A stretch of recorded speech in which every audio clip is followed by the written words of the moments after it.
الف اللہ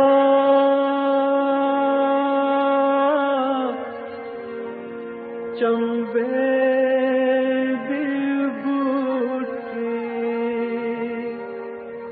میرے من وچ مرشد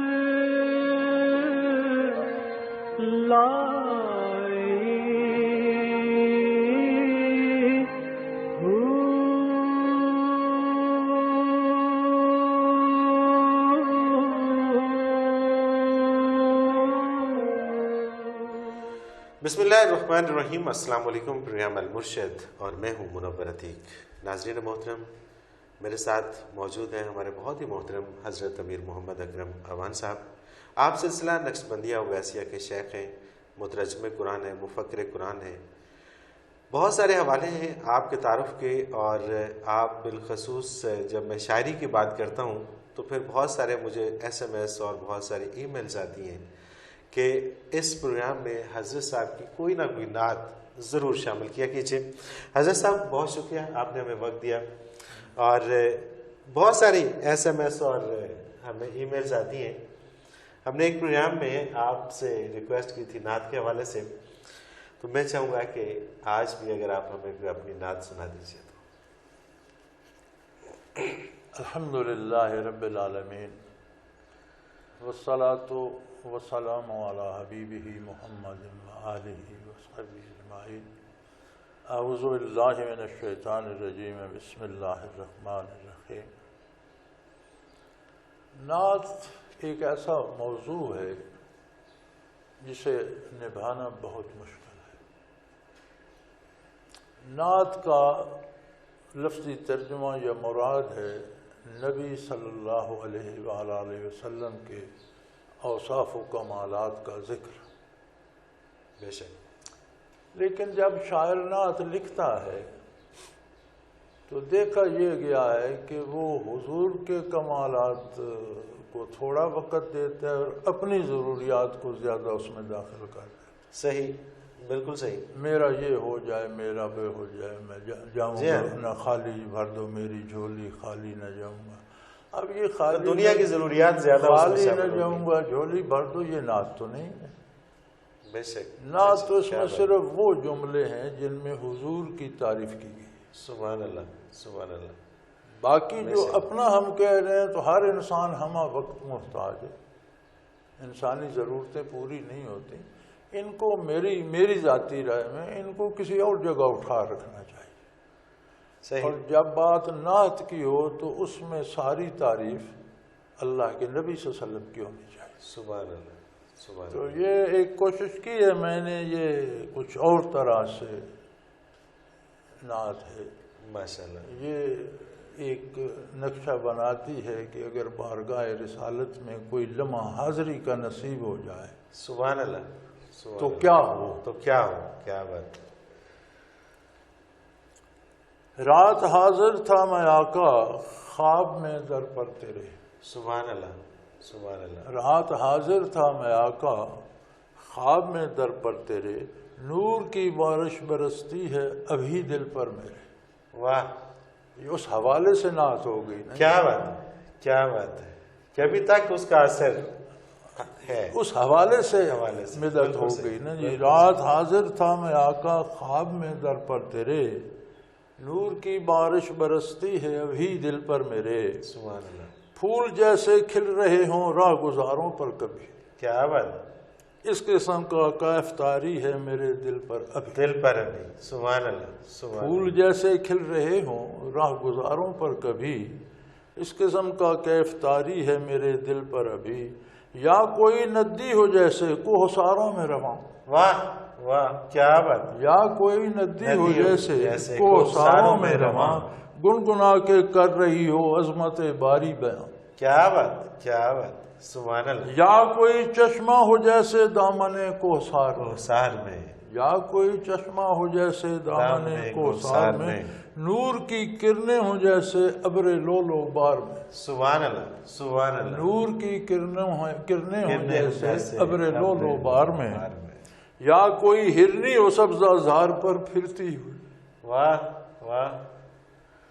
یا کوئی ہرنی ہو سبزہ پر پھرتی ہوئی، آبشار نور ہو کوہسار سے گرتی ہوئی، کیا بات، یا کنارے جھیل کے ہو مور یوں رقصاں کوئی، سبحان اللہ، یا کنارے جھیل کے ہو مور یوں رقصاں کوئی، کوس کے رنگوں میں دنیا پیار کی بکھری ہوئی، کیا بات، کوس کے رنگوں میں دنیا پیار کی بکھری ہوئی، ہو شفق سے پھوٹتی سرخی کنارے آب جو، سبحان اللہ، ہو شفق سے پھوٹتی سرخی کنارے آب جو، ننھی ننھی تتلیوں کو ہے گلوں کی جستجو، سبحان اللہ، یا چمن میں پھول جیسے کھل رہے ہوں جا بجا، رنگ برنگی خوشبوؤں سے ہو چمن مہکا ہوا، خواب کا لمحہ بنا ہے رونق بزم حیات، سبحان اللہ، خواب کا لمحہ بنا ہے رونق بزم حیات، بس گئی ہے دل کی دنیا بن گئی ہے میری بات، سبحان اللہ، بن گئی ہے میری بات، کیا بات ہے، کیا بات، یہ ساری چیزیں جو نظم میں مانگنی تھی مانگنے کی نوبت نہیں آئی۔ اور یہ کیا کیفیت ہے جس کا آپ نے ذکر کیا اس کے اندر کہ ایک خواب میں در پر حاضری، اور پھر اس کی کیا کیفیت اور کس کس سے تشبیہ، سبحان اللہ جی۔ حضرت جی حسب معمول کچھ سوالات ہمارے پاس موجود ہیں، ان کو شامل کرتے ہیں پروگرام میں۔ پہلا سوال ہے شہباز حسن لاہور سے، یہ لکھتے ہیں حضرت جی قرآن پاک میں ہے کہ شہید کو مردہ مت کہو، اور پھر یہ بھی ہے کہ افضل جہاد بن نفس ہے، تو کیا ایک ولی اللہ کو موت کے بعد زندہ سمجھا جائے؟ گزارش یہ ہے کہ باحیات بعد الموت یہ ایک الگ موضوع ہے، یہ ایک پورا موضوع ہے، اور آج کل تو فتنوں کا دور ہے، آج تو بحث حیات النبی پہ ہوتی ہے۔ صحیح، یعنی قرآن تو کہتا ہے کہ جو نبی کی اطاعت میں اللہ کے لیے جان دے دے اسے مردہ نہ کہو۔ آج ایسا دور آ گیا ہے کہ لوگ نبی کی عظمت کو بھی زندہ کہنے سے روکنے پہ کمر باندھے ہوئے ہیں۔ بے شک، تو یہ حیات بعد الموت جو ہے اس میں یہ ہوتا ہے کہ دنیا کی زندگی منقطع ہو جاتی ہے، لیکن روح کا تعلق بدن سے اتنا مضبوط رہتا ہے، بلکہ وہی بدن اس کا ایک طرح کا مسکن رہتا ہے، اس لیے شہداء کے وجود بگڑتے نہیں۔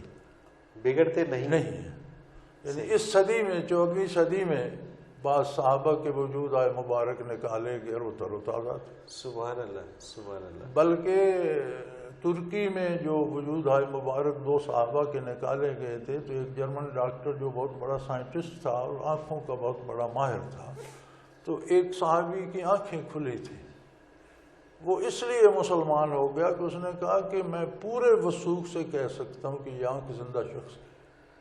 اللہ اکبر، مر جانے والے اور زندہ کی آنکھ میں بڑا فرق ہو جاتا ہے۔ بے شک، اس نے کہا نہیں یہ آنکھ مردہ کی ہے، یہ آنکھ زندہ شخص کی ہے، اس شخص کو مرے ہوئے 1400 سال ہو گئے، اللہ اکبر، وجود سلامت ہے، وجود کو تو چھوڑیں، یہ آنکھ زندہ شخص کی ہے۔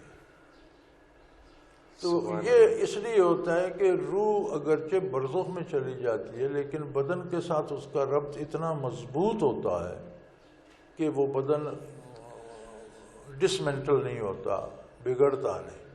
جب بدن کا تعلق، روح کا تعلق بدن سے کم ہو جاتا ہے، کم رہتا ضرور ہے، ہر بدن کا ذرہ خواہ جل جائے، خاک ہو جائے، مٹی میں مل جائے، اس کا تعلق روح سے رہتا ہے۔ صحیح، دنیا میں بدن مکلف ہوتا ہے، روح اس کے تابع ہوتی ہے، یعنی تکلیف چوٹ بدن کو لگے گی، درد بدن کو ہوگا، دکھ روح کو بھی ہوگا۔ صحیح، بالکل ایسے۔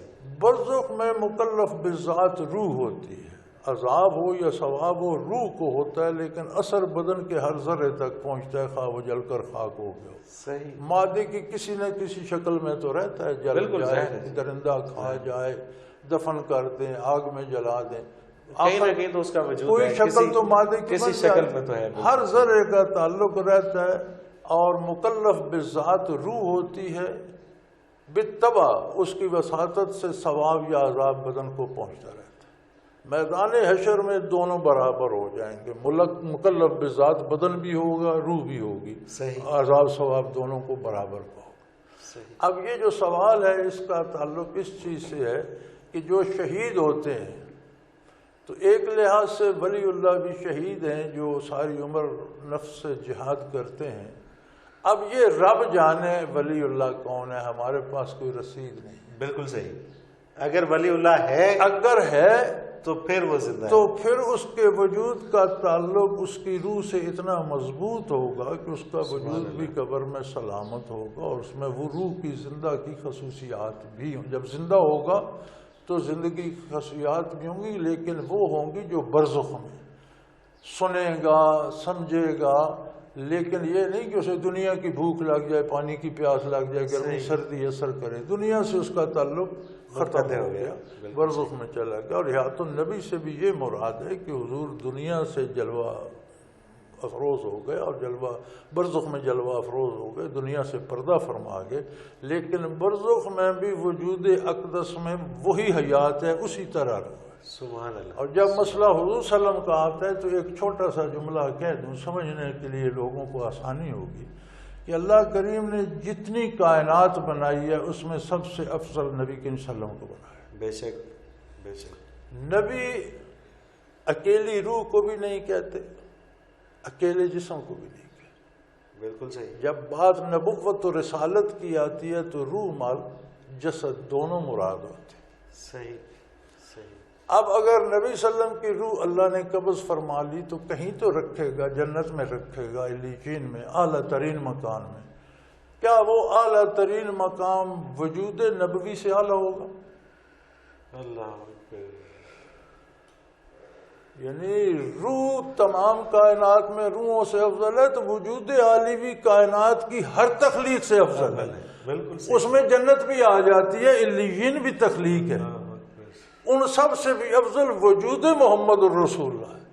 تو اگر یہ مانا جائے کہ روح اطہر وجود اقدس سے جدا ہو کر کسی دوسری جگہ جلوہ افروز ہے تو اس کا مطلب ہے اعلیٰ جگہ سے حضور ہجرت فرما کر کمتر جگہ پر جلوہ افروز۔ اور یہ ممکن نہیں ہے، اور یہ ممکن نہیں ہے، اور اتنا سادہ سا اور سمپل سی یہ بات ہے، کیوں نہیں لوگ اب سمجھتے؟ اس پہ کوئی کھینچا تانی کرتا رہے، شور شرابہ کرتے رہے، دکانداری ہے نا جی، اپنی لوگ دکانداری ہے۔ غلب کرتے ہیں۔ اس کا یہ مطلب نہیں کہ حضور کی عبادت شروع کر دی جائے یا حضور اللہ کا حصہ بنے، یہ حضور اللہ کے رسول ہیں، خاتم النبیین ہیں، لیکن اللہ نما ہے۔ حضور سے ہم نے اللہ کو پانا ہے، حضور کی عبادت نہیں کرنی۔ اسی سے حضور نے منع فرمایا کہ میری قبر کو عبادت گاہ نہ، سجدہ گاہ نہ بنا لینا۔ آپ کی لیکن حیات طیبہ کے اوپر عمل پیرا ہو کر جہاں تک حیات کا تعلق ہے تو یہ صورت ہے حیات۔ سبحان اللہ سبحان اللہ۔ حضرت جی ایک اور بڑا اہم ترین سوال ہے، فریہ انور ہے لاہور سے، یہ کہتی ہیں کہ گھر میں کتا اگر ہو یا تصویر ہو تو کہتے ہیں کہ وہاں پر رحمت کے فرشتے نہیں آتے، اور تصویر اگر گھر میں ہو تو نماز نہیں ہوتی، ذرا وضاحت فرمائیے۔ یہ بڑا سوال، اچھا سوال بھی ہے، اور میرا خیال ہے یہ آج کے دور کی بڑی ضرورت بھی ہے جی جی۔ کہ آج کا دور تو تصویر تو قدم قدم پہ ہے، آپ کے موبائل میں بھی ہے، آپ کے ٹیلی فون میں بھی ہے، بلکہ سب سے بڑھ کے ہمارے آپ کی کرنسی ہے، آپ کے پاسپورٹ میں بھی ہے، آپ کے شناختی کارڈ میں بھی ہے۔ اس کا مطلب تو یہ ہے کہ آپ نماز پڑھ رہے ہیں، کارڈ جیب میں ہے تو بھی بت جیب میں ہے، اور جو کرنسی ہے تو بھی بت جیب میں ہے، تو یہ تو بڑا مسئلہ ہو جائے گا۔ آپ طواف کر رہے ہیں اور کم از کم پاسپورٹ تو آپ کے پاس ہوگا، خانہ کعبہ کا جب طواف تصویر اس میں بھی ہے تو آپ بغل میں بت دبائے طواف کر رہے ہیں۔ تو یہ سمجھ لیا جائے، علماء متقدمین کی رائے یہ ہے کہ جہاں قرآن میں اس کی حرمت آئی ہے وہاں لفظ تصویر نہیں ہے، تمثیل ہے۔ تمثیل، صحیح۔ قرآن نے جو لفظ استعمال فرمایا وہ تمثیل ہے، صحیح۔ اور تمثیل کہتے ہیں 3 ڈائمینشن چیز کو۔ صحیح۔ تمثیل وہ بنتی ہے جس کے 3 رخ ہوں، لمبائی، چوڑائی اور اونچائی، جسے انگریزی میں 3 ڈائمینشن کہتے ہیں۔ بالکل صحیح۔ تو 3 ڈائمینشن جو ہوتا ہے وہ بت ہوتا ہے۔ صحیح۔ یہ تصویر جو کاغذ پہ ہے اس میں ڈائمینشنز نہیں ہوتی، اس میں موٹائی نہیں ہوتی، اس کا کوئی وجود نہیں ہوتا، ایک کاغذ پہ ایک لکیر ہے۔ صحیح۔ تو یہ تصویر اس حساب سے، نہیں آتی، اس اعتبار سے یہ اس وعید میں آتی ہی نہیں۔ صحیح صحیح۔ اب یہ جو رواج گھروں میں ہو گیا ہے، بڑے گھروں کے خاص کمرے، ایک حال میں بہت بڑا بدھا کا بت کھڑا ہوگا یا کسی خوبصورت عورت کا بت بنا ہوا، ایک رواج ہو گیا ڈرائنگ روم میں تھوڑی سی بجری ڈال کر، تو اس کا مطلب ہے اس کا کوئی جواز نہیں ہوگا، اس کمرے میں نماز نہیں ہوگی، وہ تمثیل کے وہ تمثیل میں آئے گا۔ بالکل صحیح۔ یہ جو کاغذ پہ نقش ہوتا ہے یہ اس میں نہیں آئے گا، ایک بات ہوگی۔ دوسرا طبقہ جو علماء کا یہ تسلیم نہیں کرتا کہ نہیں جی ہر تصویر اسی حکم میں ہے، اس بات کے وہ بھی قائل ہیں کہ جس تصویر میں زندگی کا تصور نہ ہو، صحیح، یعنی آپ نے گھوڑے کی تصویر یہاں تک بنا دی، ٹھیک ہے، یہاں تک بنا دی، انسان کی تصویر سینے سے اوپر بنا دی، تو اس میں تصور حیات نہیں ہے۔ اب اس کی دلیل وہ یہ دیتے ہیں کہ قسطنطنیہ کا کلیسا جب مسلمانوں نے فتح کیا تو بہت بڑا کلیسا تھا، تو اب اسے گرانا یا اتنی بڑی عمارت کو ضائع کرنا یہ تو زیادتی ہے۔ تو سیدنا فاروق اعظم رضی اللہ عنہ سے پوچھا کہ آپ کی خلافت تھی تو آپ نے فرمایا مسجد بنا دو، بہت بڑی عمارت ہے تو قبلہ رخ لائنیں لگا کر مسجد بنا دو۔ سوال یہ پیدا ہوا کہ انہوں نے آگے پیچھے ہر طرف تصویریں بنا رکھی تھیں انسانی شکل میں، فرشتوں کی، کہیں پر لگے ہوئے ہیں، کہیں وہ ننگے ہیں، کہیں کچھ لباس ہے، کہیں نہیں ہے۔ آپ نے کئی جگہ کلیسوں میں دیکھی، کیلنڈروں پہ بھی دیکھی ہوں گی تصویروں میں، تو وہ قد آدم تصویریں بنی ہوئی تھی۔ صحیح۔ تو عرض کیا گیا کہ اگر یہ قد آدم اور یہ اتنی زیادہ ہیں کہ پھر تو کسی دیوار کا کوئی حسن نہیں رہے گا اور ساری دیواریں چھل جائیں گی، تو اس کا کیا کیا جائے؟ تو انہوں نے فرمایا چہرے کے نقش مٹا دو، ناک، آنکھ، کان، منہ جو بنا ہوئے درمیان سے مٹا دو۔ اچھا، یعنی کہ اس میں حیات کا تصور حیات کا تصور ختم ہو جائے گا۔ اب ایسا کوئی وجود نہیں جس کی آنکھیں بھی نہ ہو، ناک بھی نہ ہو، منہ بھی نہ ہو تو وہ زندہ ہو۔ بالکل صحیح۔ تو یہ ہٹا دو، باقی تصویر رہنے دو، وہ تصویر کے حکم میں نہیں ہو۔ صحیح۔ لہذا یہ جو جس میں حیات کا تصور نہیں ہے، یہ جو پاسپورٹ پر ہے، نوٹ پر، کرنسی پر ہے، یا کوئی کسی کی تصویر اپنے عزیز و اقارب کی آپ رکھتے ہیں جس میں پوری فوٹو نہیں ہے، بے شک گھٹنے سے نیچے ٹانگیں نہیں ہیں تو بھی حیات کا تصور نہیں۔ حضرت جی اسی سوال کو، کیونکہ اس کا دوسرا حصہ بھی باقی ہے، ایک بریک کے بعد دوبارہ ناظرین محترم ایک مختصر سا کمرشل بریک، اس کے بعد اسی سوال سے دوبارہ آپ کی خدمت میں حاضر ہوتے ہیں، ہمارے ساتھ رہیے۔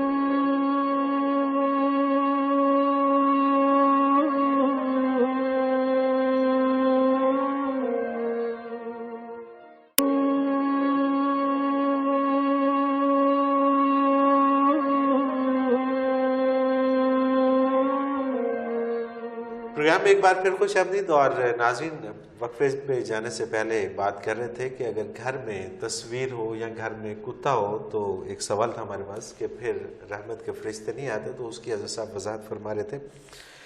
تصویر آپ نے فرمایا کہ اگر اس میں حیات کا تصور نہیں ہے تو پھر سب اس کے قائل ہیں کہ اس کے قائل ہیں، تمام جتنے بھی علماء اکرام ہیں وہ متفق ہیں کہ پھر ہو جاتی ہے نماز۔ اور کتے کے حوالے سے، کتے کا ذکر قرآن کریم میں بھی آیا ہے، ان شکاری کتوں کا جو آپ شکار کے لیے تربیت دیتے ہیں اور رکھتے ہیں۔ صحیح۔ اور فرمایا گیا ہے کہ اگر وہ تربیت یافتہ کتے آپ جانور پر چھوڑتے ہیں اور وہ جانور کو پکڑ لیتے ہیں اور آپ جا کر ذبح کر لیتے ہیں تو حلال ہے۔ صحیح۔ اب اگر شکار کر کے جانور حلال ہے تو شکاری کتے کوئی رکھے گا، سدھائے گا، تب جا کر وہاں پہنچیں۔ بالکل صحیح۔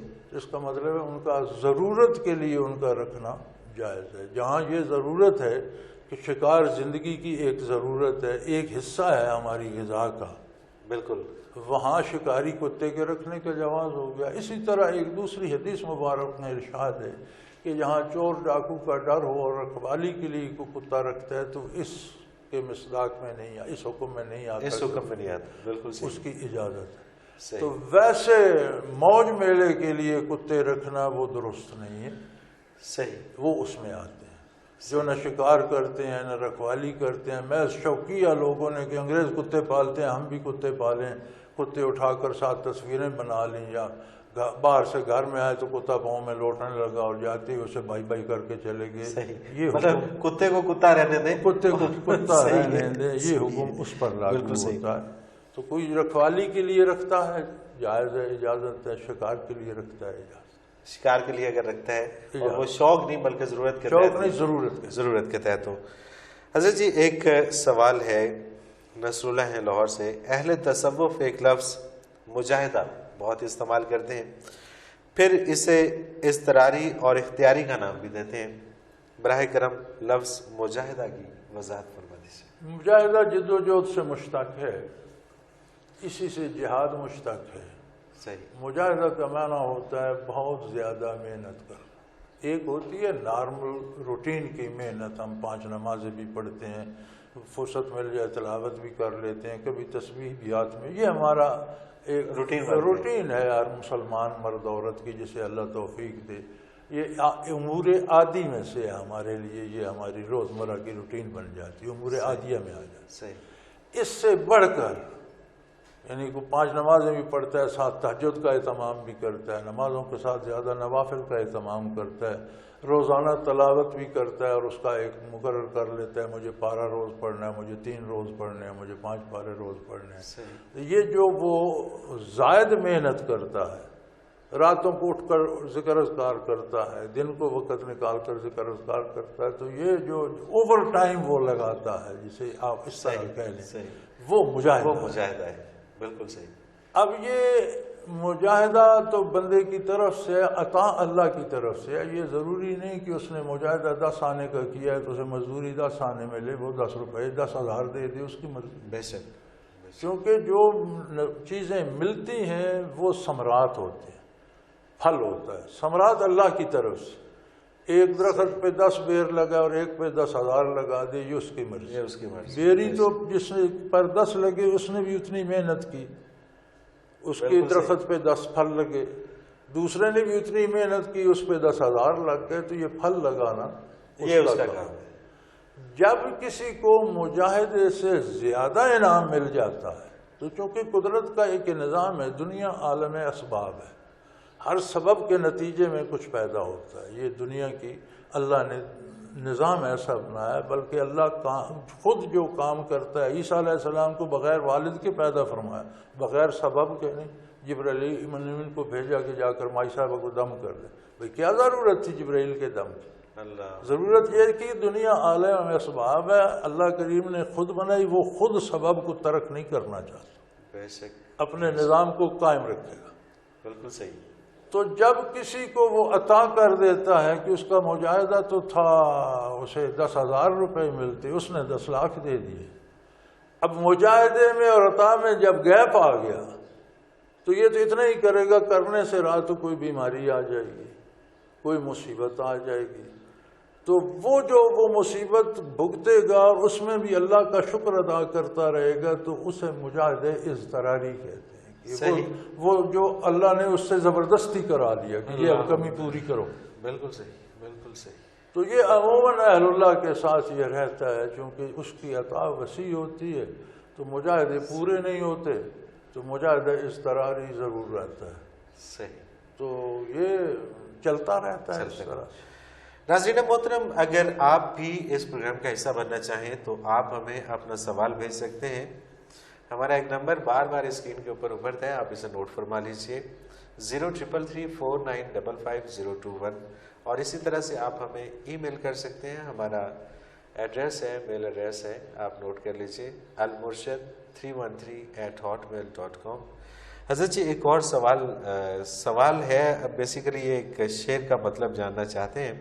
محمد ایوب کمبو ہیں لاہور سے، یہ لکھتے ہیں جی اللہ تعالیٰ کی لاکھوں رحمتیں، لاکھوں سلام حضرت محمد صلی اللہ علیہ وسلم پر، اللہ تعالیٰ کے محبوب بندوں پر، اللہ تعالیٰ کے دوستوں پر۔ حضرت جی سلطان العارفین کے ان اشعار کی وضاحت فرما دیجیے۔ گند ظلمات اندھیر غباراں، راہ خوف خطر دے ہو، آب حیات منور چشمے، اوتے سائے زلف انبر دے ہو، مکھ محبوب دا خانہ کعبہ، جتھے عاشق سجدہ کردے ہو، دو زلفاں وچ نین مسلے، جتھے چاروں مذہب رلدے ہو، مثل سکندر ڈھونڈن عاشق، ایک پلک آرام نہ کردے ہو۔ بڑی سادہ سی بات ہے، اور شاعری جو ہوتی ہے اس کی اپنی زبان ہے، اور یہ شاعری کا کمال یہ ہوتا ہے کہ یہ اشاروں کے نایوں میں مفہوم سمجھا دیتی ہے۔ صحیح۔ وہی مفہوم آپ ایک سادہ سے جملے میں بھی کہہ سکتے ہیں، لیکن جب اسے اشاروں کنایوں کی زبان میں آپ ڈھالتے ہیں تو پھر وہ شعر بن جاتا ہے۔ سبحان اللہ۔ شاعری اور عام گفتار میں فرق یہ بات وہی ہوتی ہے جو ہم روزمرہ باتیں کرتے ہیں، شاعر بھی تو وہی کچھ کہتے ہیں، لیکن وہ اسے اشاراتی اور کنایے کی زبان میں لے جاتے ہیں، اور جتنا مفہوم کنایے میں وہ پوشیدہ کر سکیں اتنا شعر قیمتی ہو جاتا ہے، قیمتی ہو جاتا ہے، بالکل جتنا اس سے مفہوم تلاش کرنا پڑے، وہ خاص لوگوں کے لیے شاید ہو وہ جاتا ہے، ڈھونڈ کر جانا پڑے جی، وہاں تک، تو جی، اتنا وہ شعر قیمتی ہے۔ اب اس شعر کا سارا ماحصل میں عرض کر دوں یہ ہے کہ سارا دین اور وصال الہی حضور صلی اللہ علیہ وسلم کی ذات کے اتباع میں، سبحان اللہ، سبحان اللہ، یعنی وہ زلف مبارک سے شروع ہو کر چشمہ مبارک، دہن مبارک، روح مبارک، اس سارے کا مطلب یہ ہے کہ سارے کا سارا دین، سارے کا سارا قرب الہی، جو کچھ آب حیات کسی نے پانا ہے وہ اتباع محمد صلی اللہ علیہ وسلم کے باہر نہیں ہے، سب کچھ اس کے اندر، بالکل بالکل، اور جنہیں آرزو ہوتی ہے وہ دنیاوی لذتیں کم کر دیتے ہیں اور اس کی طرف محنت زیادہ کرتے ہیں، صحیح، یعنی پل بھر آرام نہ کرتے ہوئے وہ کوئی پل اپنا ضائع نہیں کرتے، ایک ایک پل زندگی کا گن گن کر حضور کے اتباع اور اللہ کے ذکر میں گزارتے ہیں، تب جا کر وہ آب حیات، یعنی پھر انہیں موت نہیں آتی، سبحان اللہ، دنیا سے وہ پوشیدہ ہو جاتے ہیں لیکن انہیں راہ حق کی شہادت اور دائمی حیات نصیب ہو جاتی ہے۔ تو مطلب تو آسان سا ہے، ہاں، لیکن وہ اصل میں لوگ پھنس جاتے ہیں نا، جہاں پہ یہ بات آ گئی کہ مکھ محبوب دا خانہ کعبہ جتھے عاشق سجدہ کر دے، جی، یعنی جو آپ نے ارشاد فرما دیا وہی حق ہے، وہی حق ہے، پوری دنیا کا قبلہ خانہ کعبہ ہے، بالکل، کائنات کا حق وہ ہے جو رخ اقدس سے نکلا، سبحان اللہ، سبحان اللہ، اس کے بعد حق نہیں ہے۔ نہیں ہے، جس طرح بیت اللہ کے علاوہ کوئی جگہ ایسی نہیں جدھر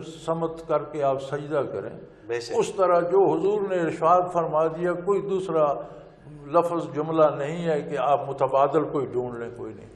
صحیح، ان کے مفاہیم اس طرح ان میں بالکل صحیح، اور یہ دو زلفاں وچ نین مسلے، جی ہاں، جتھے چاروں مذہب رلدے ہو، یعنی کہ انہاں زلفاں تو باہر، انہاں آپ کی ذات تو باہر، آپ کی چشمہ مبارک کو جو چیز پسند آ گئی وہ دین بن، وہ دین بن گیا، سبحان اللہ، سبحان اللہ، لیکن سنت کے مختلف انداز ہیں، حضور نے حکم دے دیا سنت ہے، حضور نے عمل کیا سنت ہے، حضور نے دیکھا چیز کو پسند فرمایا سنت ہو، سبحان اللہ، سبحان اللہ، تو یہ ان سب کی تشریح سلطان العارفین کر رہے ہیں، سبحان اللہ، ان کا ایک اپنا انداز ہے اور وہ سمجھنے والے لوگ اس کو وہ سمجھ پاتے ہیں۔ ادبی انداز ہے، شعری انداز ہے۔ مسز عائشہ خان ہے جی، کہتی ہیں کہ اس پروگرام میں تصوف کے حوالے سے بہت سی معلومات ملتی ہیں، پروگرام کو ریپیٹ کریں، کوشش کریں گے جی انشاءاللہ ریپیٹ کریں۔ آگے وہ لکھتی ہیں جی کہ حضرت صاحب جب جواب دیتے ہیں تو ہر ایک جملہ دل میں اتر جاتا ہے اور بڑے سے بڑا مسئلہ بھی پلک جھپکتے میں حل ہو جاتا ہے۔ اللہ تعالیٰ حضرت صاحب کو لمبی اور صحت والی عمر عطا کرے، آمین جی۔ اللہ تعالیٰ حضرت صاحب کو ایسی صحت عطا فرمائے کہ ہم 4 پروگرام ایک ہفتے میں کریں۔ زبیر سومرو ہیں جی، ان کا ایک سوال ہے، مجھے تو خیر سمجھ نہیں آیا کیا کہنا چاہتے ہیں۔ یہ کہتے ہیں کسی کے دل میں جگہ بنانے کے لیے کیا کرنا چاہیے؟ کوئی انسان کسی کے دل میں جگہ نہیں بنا سکتا، نہیں بنا سکتا، کوئی انسان صحیح، کسی کے دل میں جگہ نہیں بنا سکتا۔ یہ جنہیں ہم عشق اور محبت کہتے ہیں یہ غرض کے سوتے ہوتے ہیں، یہ ضرورتیں ہیں، صحیح، انہیں ہم محبت اور عشق کا نام دیتے ہیں، یہ ضرورتیں ہیں۔ اگر ہم کسی خاتون سے محبت کرتے ہیں تو اگر وہ ہماری ضرورت پوری کرنے کے قابل نہ رہے تو بوجھ نہیں بن جاتی، بالکل صحیح، پا بھی لیں، شادی ہو جائے، اسے فالج ہو جائے، اسے کینسر ہو جائے، تو محبت پھر تو وہ کہتے ہیں یہ گلے پڑ گئی اب کیا کریں، تو یہ محبت نہیں، یہ ضرورت ہے۔ بالکل صحیح، دل میں جگہ بنانے کا ایک ہی طریقہ ہے کہ دل گھر ہے اللہ کا، بے شک، آپ اللہ کے ہاں اپنی جگہ بنائیں، ہر دل میں آپ کی جگہ ہو، سبحان اللہ، سبحان اللہ، سبحان اللہ، آپ کا کوئی مقام اللہ کے نزدیک ہو ہر دل میں، ہر سالے دل میں آپ کی جگہ، اور جس دل میں آپ کی جگہ نہیں ہوگی وہ دل ہی مردود ہوگا۔ اللہ اکبر۔ اگر دلوں میں رہنا چاہتے ہیں تو اپنی جگہ اللہ کی بارگاہ میں بنائیں اور دل میں اللہ کو بسائیں، سبحان اللہ، ہر دل میں آپ کی جگہ بن جائے۔ سبحان اللہ، سبحان باقی غرض کے سودے ہیں یار، انہیں خام خواہش کو محبت کے خلاف چڑھا کر کیوں؟ مطلب یہ باپ سمجھ بڑی کے محبت سے بیٹوں کو پالتا ہے، بڑے پیار سے پالتے ہیں۔ کتنے باپ ہیں جب بیٹے بڑے ہو کر کمائی نہ کریں تو ان سے محبت کریں؟ کتنے ہیں؟ بے شک، بے شک، بہت سارے۔ اور کئی تو باپ کو گھر سے ہی نکال دیتے ہیں، بیٹے نکال دیتے ہیں، کبھی باپ گھر سے نکال دیتا دیتا ہے۔ ہے۔ اس کا مطلب ہے یار محبت نہیں تھی، تم اپنے بڑھاپے کے لیے سرمایہ بنا رہے تھے۔ اور یہی بات ہے، شاید جب بیٹیاں پیدا ہوتی ہیں تو وہ روتا ہے کہ یار کیوں ہو گئی ہیں، کیونکہ وہ مطلب ہے اس سے کہ بیٹا پیدا ہوتا تو پھر یہ محبتیں تو نہیں ہے نا، یہ تو غرض پوری کرنے کے مختلف انداز ہیں، یہ ضرورتیں ہیں۔ محبت جہاں ہوتی ہے، محبت کی سب سے پہلی خصوصیت یہ ہوتی ہے کہ اس کی کوئی آرزو نہیں ہوتی، وہ بے غرض ہوتی، بے غرض ہوتی، بالکل صحیح بات۔ اور یہ لوگوں کو اللہ سے بھی بے غرض محبت نہیں ہے، وہ اللہ سے بھی محبت کرتے ہیں اپنی ضرورت کے لیے۔ وہ کریم ہے، وہ کہتے ہیں مجھے یہ بھی قبول ہے، آؤ تو صحیح۔ اللہ اکبر، اللہ، وہ اس پہ بھی اجر دے سکے۔ لیکن اصل مزہ جب آتا ہے کہ جب محبت وہ کی جائے کہ سب کام اس کے سپرد کر دیا ہے۔ سبحان اللہ، سبحان اللہ۔ ابراہیم علیہ السلام محبت کو کی جائے تو اس کی رضا کے لیے۔ ابراہیم علیہ السلام کو جب آگ میں پھینکنے کی تیاری ہوئی تو تمام فرشتوں نے بارگاہ الہی میں عرض کی، بار الہ ہم کس لیے ہیں؟ یہ چند کمزور بندے تیرے خلیل کو آگ میں، ہمیں اجازت دے، ہم انہیں بچا لیں، ہم ان کو تہس نہس کر دیں۔ تو فرمایا پوچھ لو ابراہیم سے۔ اب جبریل امین تمام فرشتوں کے سردار ہیں، وہ حاضر ہوئے، سلام عرض کیا کہ اللہ کریم نے حکم دیا کہ آپ سے اجازت لے لی جائے تو ہم آپ کو آگ میں جانے سے پہلے اچک لیں، آگ بجھا دیں، ان کو تباہ کر دیں۔ تو انہوں نے پوچھا جبرائیل تم جانتے ہو مجھے آگ میں کیوں پھینک رہے ہیں؟ میں نے کیا کیا؟ یہ اللہ کے لیے آپ نے اللہ کا نام، اللہ کا پیغام دیا، یہ اللہ کے اس کے بدلے آپ۔ تو انہوں نے فرمایا تو پھر اللہ دیکھ نہیں رہا؟ دیکھ رہا، چاہے تو بچا نہیں سکتا، بچا سکتے تو اس نے کہا تم درمیان میں کیوں آ؟ سبحان اللہ، سبحان اللہ۔ پتہ تب چلے نعرے ابراہیم ہو، آپ پنگوڑے میں پڑے ہوں، جبرائیل امین کہے میں بچا لوں تو آپ کہیں نہیں، بیچ میں مت آؤ، بیچ میں مت آؤ، میں جانوں میں وہ دیکھ رہا، اگر وہ اس میں خوش ہے کہ مجھے جلا دے تو جلا دے۔ سبحان اللہ، سبحان اللہ، یہ محبت ہے۔ سبحان اور وہ ایسا قادر ہے کہ اس نے کوئی سبب تلاش، اس نے آگ کو حکم دیا کہ میں نے تمہیں جلانے کے لیے پیدا کی دیا، ہمیشہ جلاتی ہو، ہر چیز کو جلاتی رہو گی، لیکن کونی بردم و سلام علی ابراہیم، ابراہیم کے لیے جلتی بھڑکتی رہے، ابراہیم کے لیے باد بہاری بن جا۔ سبحان اللہ، سبحان اللہ، آگ باد بہاری بن جا۔ تو یہ محبت ہے، باقی غرضوں کے سودے ہیں۔ حضرت جی پروگرام کا وقت کا پتہ ہی نہیں چلتا اور آدھا گھنٹہ یوں گزر جاتا ہے۔ ناظرین محترم، آپ کے سوالات ہمارے پاس ابھی موجود ہیں، اگلے پروگرام میں انشاءاللہ ان کو شامل کریں گے۔ تب تک کے لیے منور عتیق کو اجازت دیجیے، اللہ حافظ۔